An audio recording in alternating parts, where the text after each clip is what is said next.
Hey everyone, so we're back with the actual like full translations and the actual skills that were available from the banner. So we're gonna be going over everything and kind of just retread a lot of the main points from the previous video. And yeah, so looking at our skill 1, magically attack single enemy, 400% power, 50% chance for rage for 3 turns.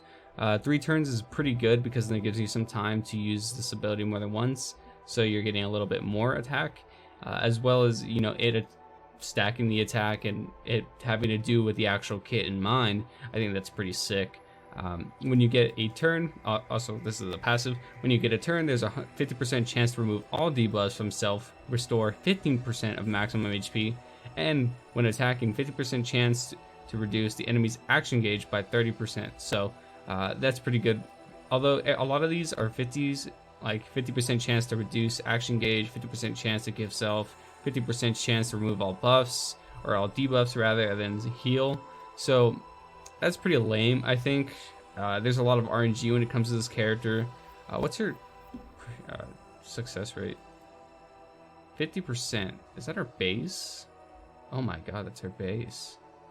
Is that normal? No shot, that's normal. Oh, it is. It might be. Am I tripping?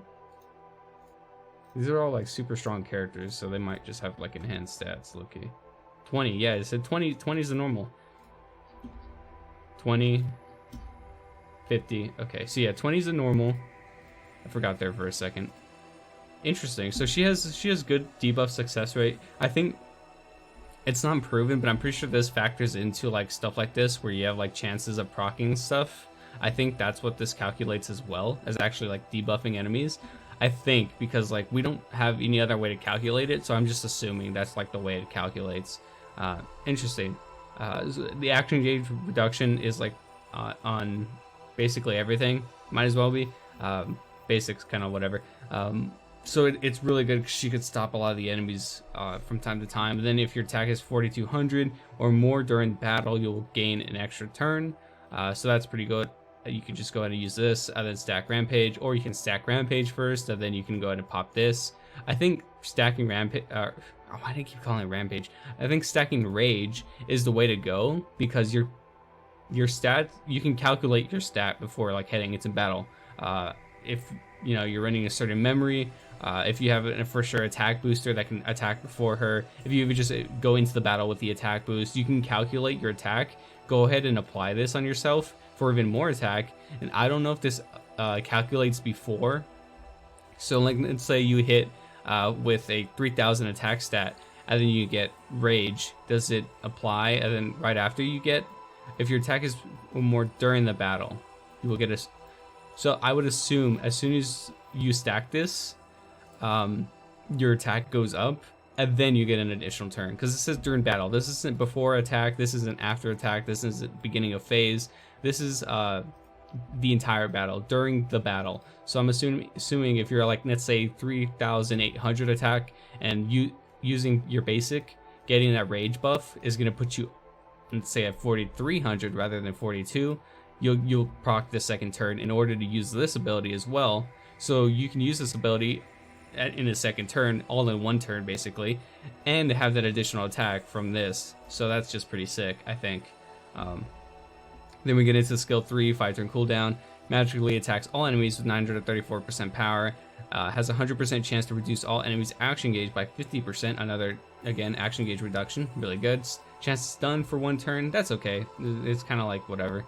In addition, if your attack is 3000 or more, you'll damage through invincibility, which is pretty much a given if you're proccing that second attack, which is really nice. And if your attack is 4200 or more, you'll increase the skill. This skill increases by 1800, so that's a total of like 2734%. That's like super good.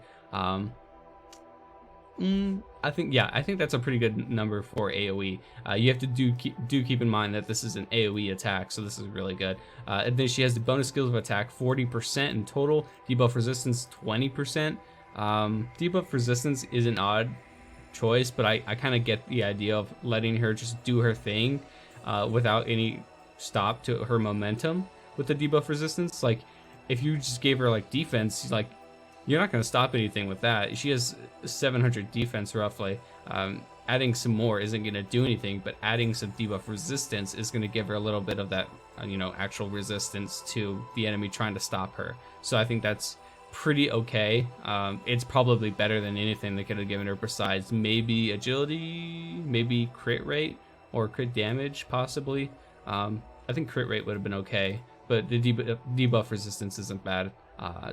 Now that I think about it a little more, obviously she's magical yellow. Interesting that she's another yellow. I thought she was gonna be the same typing as Lyda. I thought she'd come with Lyda, but I should have known because they did talk about her being a boosted unit for the event, so it was obvious that she was gonna come for this event. I just thought Lyda was also gonna be, I don't know, I guess alongside her or something. I don't know.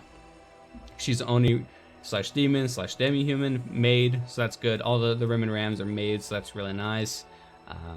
Melee camp, obviously.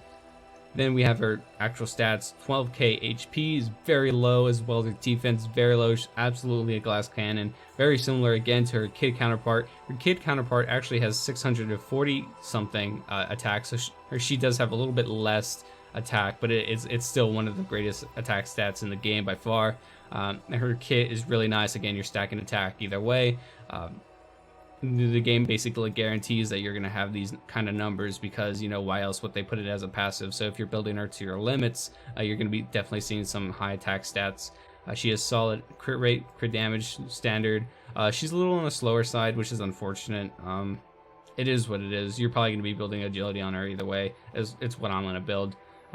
Then we have, if I do get her, then she has 50% debuff success rate, which is really nice. The only thing she's proccing again is that stun, although I do think that all of this 50% stuff triggers with that as well. So I think that's really solid that they just decided to increase it. Like, this isn't, I don't believe this is, again, the standard either. We looked at the other characters, they have 20. They increased it without even putting it as a bonus skill. This is just them increasing the raw stat. So this is really nice. They usually don't do stuff like this. It only really gets increased. These 4 only really get increased with bonus stats. So the fact that they're just increasing it raw is really nice. Then we have debuff resistance. Again, I could be wrong. I'm just not remembering very well. She has debuff resistance 55%, again from the bonus stats, so that's really nice. Definitely going to stop characters from doing a lot of things that to stop her and really stop you in your tracks. Although 55 isn't the greatest number, she's still going to need an additional help. I think NEMAKI Ram is probably going to be the go-to leader with a 50% debuff resistance for all yellow allies. I think that is the GOAT leader skill in the game. Debuff resistance is definitely a really solid pick. Overall, she's a great option to have. I'd say if you have a yellow-based mono team, she's a great pickup. Again, she's a great DPS in general for a melee camp, especially. I'd say maybe if you're looking for in a melee camp DPS rather than a mono yellow DPS, she's probably not worth the pickup if you have Kid Ram. Kid Ram can still somewhat do what she can do. I don't really think you need her as a melee camp unit, but if you want her as a yellow unit for your yellow mono team, that's definitely probably the main reason you want to summon on this banner. And let's just go ahead and take a look at the banner real quick. We look at the rates. I'm pretty sure everything's going to be the same. Also, her memory, we didn't get to talk about it. Again, the 31% attack is really solid. She gets 30% action gauge whenever she gets hit. She's probably not going to be getting hit a lot, unless you're facing maybe possibly like a purple team. I know Donna can remove all buffs, so then swimsuit Ram could be a really big pain in the ass. I think Ram is going to be her main counter in PvP, just because Ram can go first regardless of what's going on if they have the swimsuit memory. I think potentially you can go first if you run on idle memory and you run into like a low level Ram and you have like a gold Ram or something, but that's like very like niche situations. I think most of the time that Ram is going to be going first and either killing your cover unit or damaging your cover unit, and then Echidna is probably gonna use her 4th skill, clear the field, and then she's gonna go again, kill your cover unit or kill your Ram. I think the play is not to outspeed Ram, but to outspeed Echidna, which I think it's almost impossible. But we can. I'll need to build the unit first in order to see, or I want to see some tests first with her built full agility on her 6 to 10 hammers, and then with the Echidna memory, I believe the Echidna memory actually works on her where she gets I think 23 agility, as well as invincibility the first turn, so that could possibly help a little bit. Then we have the final passive, which is if you're 30% above in your HP threshold, any one shots are going to leave you at 1 HP, so nothing above 30% can one shot you. I'm pretty sure this is like a one-time proc. I don't think if you get above 30 again, you're gonna be able to do that again. I've never tested anything like this because I think the only unit that can do something like this is Subaru, and I don't have 20 years later Subaru, so I'd have to test this if I got it gold. But I don't think I'm gonna go for gold with this unit, at least in the memory. I'm probably not gonna be doing too many pulls at all. And yeah, so that's gonna do it for the video.